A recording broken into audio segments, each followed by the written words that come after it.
रामकृष्ण हरी. आता आम्ही आमच्या मल्हारी पाटील माऊलींच्या घरी आहे.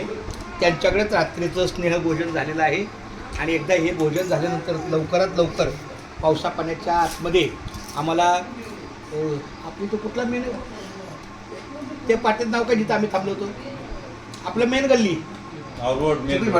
चिखली फाटा. हा एकदा चिखली फाट्याला पोचल्यावर तिथून जे वाहन मिळेल आपल्या बारामतीला जायला तिथपर्यंत आम्ही जायचा प्रयत्न करणार किंवा बघू कसं आहे.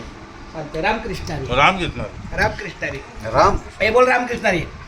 रामकृष्ण राम. काय जेवतो ते येतं का मोबाईलमध्ये आलं का? येते सगळं येतं. ए भैया लाईटीला कोणी चार्जिंग घालते कोणीतरी चालते चालते. खूप छान. मुकी घास खाता करावा विचार कशासाठी मी हे अन्न सेवनार. माझ्या हातून घडू दे शुभक्त सेवा म्हणूनच मिळवी शक्ती मुक्ती देवा. हरिबोला पुंडली कवरदा विठ्ठल श्री ज्ञानदेव तुकाराम पंढरनाथ भगवान की जय.